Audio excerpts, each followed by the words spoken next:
Hey guys, Ashen One here, and welcome to this Demon Souls video walkthrough of arguably the best world in the game, World 4, the Shrine of Storms. If you like my content, please like, subscribe, and hit that bell icon. World 4 is, for me, the best and most game-breaking of all the worlds in Demon Souls, and so much that it has to offer can be achieved immediately after you kill the first boss of the game. So, we'll break World 4 down into the following: the awesome weapons and items you can get, most of which you can get without killing any bosses, how to run through each of the world's areas very easily, how to beat the bosses easily and the use of their souls in crafting, access to two of the best soul farming spots in the game, and finally the secret merchant, Sparkly the Crow. Okay, let's start by looting World 4-1. First up, we get the Crescent Falchion, which you will have seen in a lot of my videos. This sword starts at +1, causes bleed, restores your MP over time, and scales very well with the magic stat. This weapon can easily see you through your first playthrough of the game. Next, we have the Compound Longbow. This is a great bow to pick up so early on, and it can be crafted later into some of the best bows in the game. In front of the Vanguard we have the Killage, and just behind the Vanguard we have the Uchi Katana.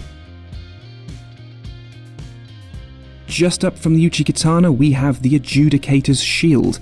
This is one of the game's unique pieces of equipment. The Adjudicator's Shield heals you over time when equipped. Next, we have the Regenerator's Ring, which also heals you over time, and the healing effect stacks with the Adjudicator's Shield we just got. And finally, just before the boss of 4-1, you will find the Grave Robber's Ring. This will reduce aggro to Black Phantom enemies. In World 4-2 then, you can pick up the Magic Sword Makoto in the pit, but you will need Pure White Will Tendency to do so.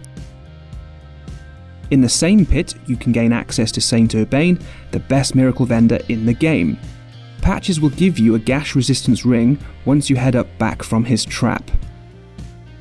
Through a fake wall and up the cliffside, you will find a very powerful bow, the White Bow. And towards the end of 4-2, in the Phosphorescent Caves, you will find the Hiltless Katana and a Ronin's Ring. So not a bad haul. Why don't we just come to World 4 immediately after the Phalanx and loot all this great stuff? Well, maybe you're finding the enemies in World 4 a little too difficult. Let's look at how we can fix that. In World 4, we have all these aggressive skeleton enemies that hit hard, and you may find that you do not do a lot of damage against them. Well, they have a handy weakness we can exploit. They are weak to blunt damage. So, in World 1-1, we can buy a club from the Dregling Merchant, which does blunt damage, and we can make quick work of these skeletons. If you also picked up the Thief Ring in World 1-1, you can use it to aggro the skeletons one at a time. Half of World 4-1 can also be skipped, and we can get straight to the boss in seconds. Simply roll over the wall here near the beginning, and you will find yourself a short walk from the boss. Let's have a look at World 4-2 next. Now, a lot of people struggle with this area, and on the surface it seems like one of the hardest areas in the game. But it isn't. All we need are a few soul remains and we can run through it pretty easily. At the start from the first room, the cliffside path can actually be really tough.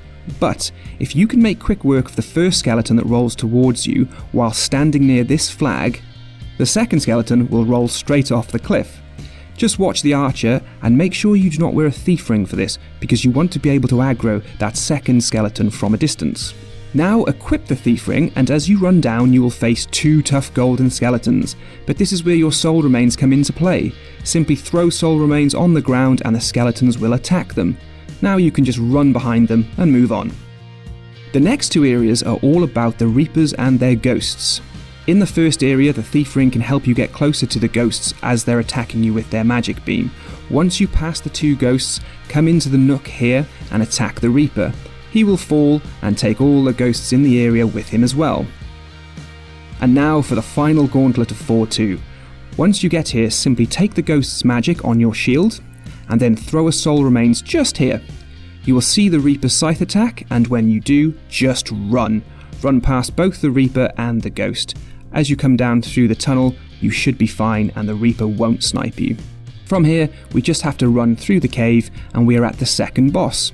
And that is how easily you can run through World 4.1 and 4.2.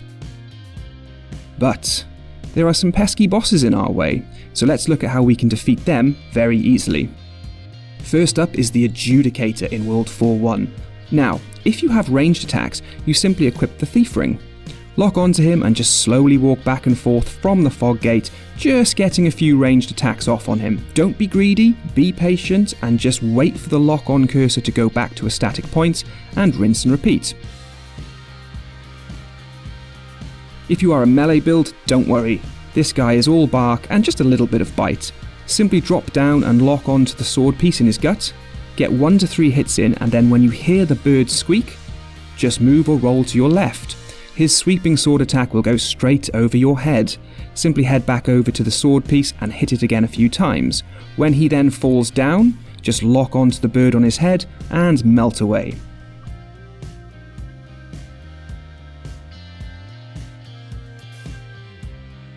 And that's all there is for this boss. His boss soul is the Swollen Demon Soul, and it can be used to create the Meat Cleaver, a fantastic weapon with amazing scaling, or you can trade it for the miracle Regeneration from Saint Urbain. Regeneration will restore your health over time, and stacks with the shield and the ring we picked up in 4.1 earlier. Next up, the boss of 4.2, the Old Hero. Well, as I'm sure you all know, the Old Hero is blind, and we aggro him with sound. So, to completely break this boss, start by equipping the Thief Ring again. Then, if you're ranged attacking, just stay away from him and fire 2 shots off against him. If you're melee, come at him from behind and get 1 to 3 quick hits in and run away.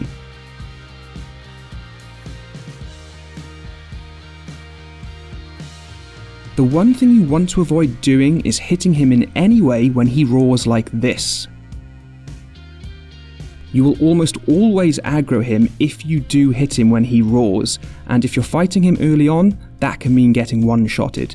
So just be patient, just get a few hits in and keep that Thief Ring on. And that's all there is to this boss. You will get the Hero Demon Soul from him, and that can be used to craft the Large Sword of Searching, which will boost your item discovery, or you can trade the soul with Saint Urbain for the Miracle Second Chance. Casting Second Chance means you can cheat death once by surviving an attack which would have otherwise killed you. So at this stage, we only have the final boss of World 4 to beat. And not only is he really easy, but when we do beat him, we will have access to one of the best soul farming spots in the game. But more on that later. Okay, so with this boss, make sure you have some equipment carrying space so that when you run in, you can run all the way over to this side of the area to pick up the Storm Ruler sword. Get this equipped and head back over to the ruin building here, and just cower in the corner. There's no shame at all. And once here, lock onto the flying enemies and blast them with Storm Ruler's special attack. Once enough are dead, the big man himself will fly down to get involved. Just stay hidden in the corner, and as he flies overhead, lock onto whatever body part of his you can, and attack. Rinse and repeat this, and then you will have the Archdemon of World 4 defeated. The Storm Demon Soul that you get from him can be used to craft the Morian Blade, a weapon used as part of Hyper Mode, or you can purchase the Miracle Anti-Magic Field from Saint Urbain, which will prevent magic casting when used. So let's take stock for a moment of where we're at. We have just completely cleared World 4, looted so much great stuff, killed all of the bosses, and now we have access to 2 of the best soul farming spots in the game. So let's have a look at these now. The first soul farming spot is right at the beginning of World 4.2. In this room, simply snipe the Reaper and all of his ghosts will die as well. You'll be getting at least 4,000 souls, even more if the world tendency is lower. Simply run back to the Archstone, rinse and repeat. The second soul farming spot takes place in the Storm King boss area. Storm Ruler's special attack only works in this area, and you can use it to clear all of the flying enemies and net 100,000 souls a run, depending on the world tendency. It also helps that the Archstone is right next to you, so you can reset the area really quickly. If you have ranged attacks, you can speed this up with spells like Soul Ray, or you can use a bow. Congratulations, you now have all the resources you need to completely break the game. And finally then, back in World 4.1, we have Sparkly the Crow, a hidden vendor, a very unorthodox vendor. You will find Sparkly the Crow up at the highest point of the area. To trade with Sparkly, you simply need to drop an item at the foot of the tree. Watch Sparkly's response, and if it's positive, then you need to quit out of the game from your start menu. When you load back in, your item will be gone and another will be in its place. A list of tradable items and what you get for them can be found in the description below. So there we have it guys, my walkthrough and tribute to World 4. My favourite world, and for me, easily the most game-breaking and rewarding world in the game. But what do you think of it? Which is your favourite world and why? Let me know in the comments and I'll see you in the next one. Cheers.